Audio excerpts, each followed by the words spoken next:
굿모닝. 이 하루도 함께 하실 주님을 생각하니 벌써부터 가슴이 두근두근합니다. 1월 7일 귀한 말씀으로 시작하는 금요일 아침입니다. 오늘의 말씀은 요한복음 2장 13절에서 25절까지입니다. 먼저 말씀을 읽겠습니다. 유대인의 유월절이 가까운지라 예수께서 예루살렘으로 올라가셨더니 성전 안에서 소와 양과 비둘기 파는 사람들과 돈 바꾸는 사람들이 앉아있는 것을 보시고 노끈으로 채찍을 만드사 양이나 소를 다 성전에서 내쫓으시고 돈 바꾸는 사람들의 돈을 쏟으시며 상을 엎으시고 비둘기 파는 사람들에게 이르시되 이것을 여기서 가져가라. 내 아버지의 집으로 장사하는 집을 만들지 말라 하시니 제자들이 성경 말씀에 주의 전을 사모하는 열심히 나를 삼키리라 한 것을 기억하더라. 이에 유대인들이 대답하여 예수께 말하기를 내가 이런 일을 행하니 무슨 표적을 우리에게 보이겠느냐. 예수께서 대답하여 이르시되 너희가 이 성전을 헐라. 내가 사흘 동안에 일으키리라. 유대인들이 이르되 이 성전은 46년 동안에 지었거늘 내가 3일 동안에 일으키겠느냐 하더라. 그러나 예수는 성전된 자기 육체를 가리켜 말씀하신 것이라. 죽은 자 가운데서 살아나신 후에야 제자들이 이 말씀하신 것을 기억하고 성경과 예수께서 하신 말씀을 믿었더라. 6월절에 예수께서 예루살렘에 계시니 많은 사람이 그의 행하시는 표적을 보고 그의 이름을 믿었으나 예수는 그의 몸을 그들에게 의탁하지 아니하셨으니 이는 친히 모든 사람을 아시며 또 사람에 대하여 누구의 증언도 받으실 필요가 없었으니 이는 그가 친히 사람의 속에 있는 것을 아셨음이니라. 아멘. 오늘날 교회가 사회의 지탄의 대상이 되고 있습니다. 부주의와 잘못으로 인한 비판은 마땅히 감내해야 하겠지만 교회를 향한 부정적 태도는 드러난 사실보다 훨씬 더 심한 것 같습니다. 누군가에게 화를 쏟아부어야 하는데 그 대상이 교회가 된 것 같은 느낌입니다. 그럼에도 교회는 세상의 어느 누구라도 받아주고 있는 모습 그대로를 인정해주는 공간이 되어야 합니다. 교회가 앞서서 차별과 혐오의 목소리를 낸다면 만민이 기도하는 집이 장사하는 집이나 강도의 소굴로 전락하게 될 것입니다. 예수님께서 오늘 말씀을 통해 보면 선지자적 행동을 하고 계시는데요. 예수님께서 환전상들이 성전 안에 있는 것을 보시고 노끈으로 채찍을 만들어 양과 소를 성전에서 내쫓고 환전상의 돈을 쏟고 상을 엎었습니다. 비둘기 파는 자들에게는 나가라고 말씀하시며 내 아버지 집을 장사하는 집으로 만들지 말라라고 말씀하셨습니다. 왜 성전에 이런 사람들이 존재했을까요? 당시에는 짐승으로 제사를 드렸습니다. 특히 6월절에는 소와 양과 비둘기를 제물로 드렸습니다. 가까운 곳이면 제물을 직접 가져왔지만 먼 곳에 사는 사람들은 모세 율법에서도 성전 있는 곳에서 짐승을 사서 드리라고 했기 때문에 제물용 짐승을 파는 것은 그리 문제가 되는 일은 아니었습니다. 유대인들은 또 율법을 따라 자기 생명의 속전, 반세계를 1년에 한 번씩 성전에 냈는데 당시에는 두로의 은화만 받았습니다. 그렇기 때문에 수수료를 받고 다른 화폐를 두로의 은화로 바꾸는 환전상이 있어야 했습니다. 이 상인들은 사람들이 예배를 잘 드리도록 하려면 꼭 필요한 사람들이었습니다. 그런 장사는 관행이었고 필요한 것이었기 때문에 어떻게 보면 예수님의 오늘 이런 행동은 영업 방해이거나 심지어 예배 방해로 보였을 수도 있습니다. 그렇다면 예수님은 왜 이렇게 하셨을까요? 예수님은 상인들을 미워하거나 그들의 일을 방해하려고 이렇게 하신 것이 아닙니다. 유대인에게 있어서 성전은 하나님의 임재가 있다고 여겨지는 거룩한 곳인데 그곳이 지금 시장터가 되었습니다. 단순히 시끄럽고 소란함의 문제가 아니었습니다.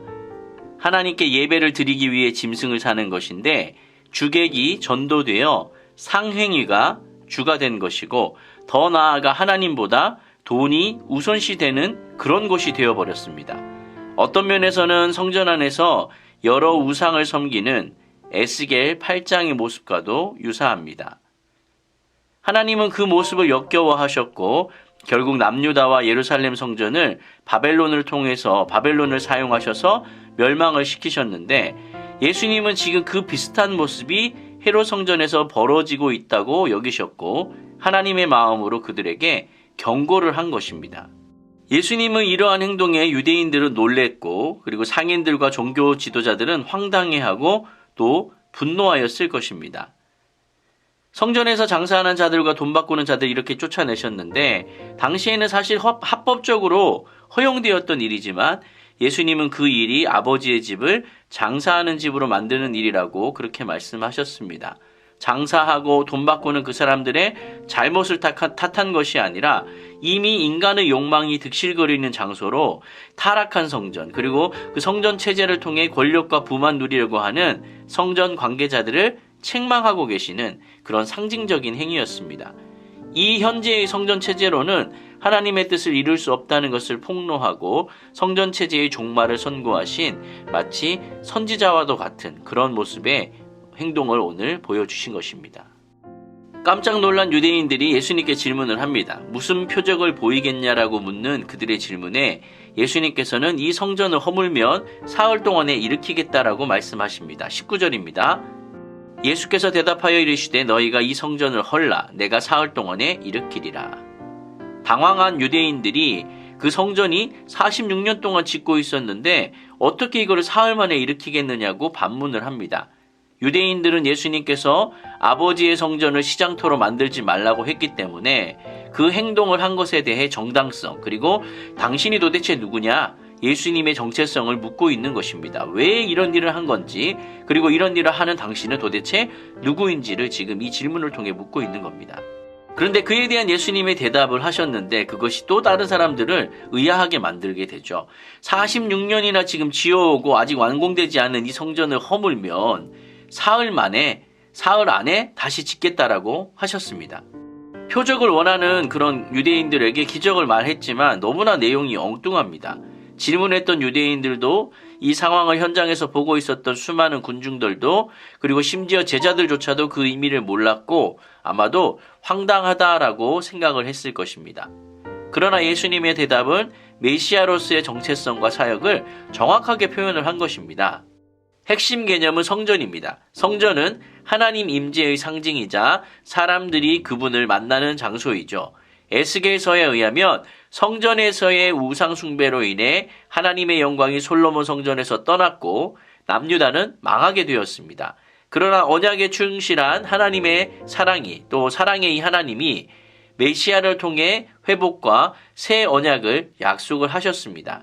이 안에는 하나님의 처소, 성소가 회복되어서 언약 백성과 함께 하겠다라는 내용이 들어 있습니다. 이와 함께 새 성전이 세워지고 떠났던 하나님의 영광이 그 안으로 다시 임하는 환상을 통해 장차 임하게 될 주님의 온전한 구원과 함께 하심을 약속을 하게 되는 것이죠. 이런 점에서 상인들을 내쫓은 것이 에스겔서처럼 당시 성전이 하나님의 뜻에 합당하지 않다라는 심판 경고라고 볼 수 있고, 그러기에 새 성전을 세우겠다라는 말은 메시아를 통한 하나님의 온전한 임재와 예배의 약속을 성취하겠다라는 그런 의미가 되는 것입니다. 새로 세울 영적 성전이 예수님의 육체를 지칭하는 것이라고 설명을 하는데 한마디로 그 모든 과정의 중심에 예수님이 있다라는 말입니다. 돌로 만든 성전이 하나님의 임재의 상징이라면 예수님은 존재 자체로 하나님을 드러내는 참 성전입니다. 아울러 예수님은 메시아로서 십자가와 부활 사역을 통해 죄의 문제를 해결하고 하나님 통치 안에서 그분의 자녀가 되는 새 언약 성취를 경험하는 그러한 길을 열게 될 것입니다. 제사를 통해 하나님을 만나는 그 건물 성전으로서의 모든 기능이 이제 예수님을 통해서 성취될 것이며 모든 믿는 자는 예수님을 통해 하나님을 만나고 예배할 수 있게 되는 것입니다. 눈에 보이는 성전의 시효는 다 되었고 예수님 자신이 성전이 되실 것입니다. 건물 성전을 헐면 사흘 만에 다시 일으키리라라는 그런 말씀은 예수님 자신이 죽으시고 사흘 만에 부활하여서 하나님의 성전이 되실 것이다 라는 그런 의미입니다.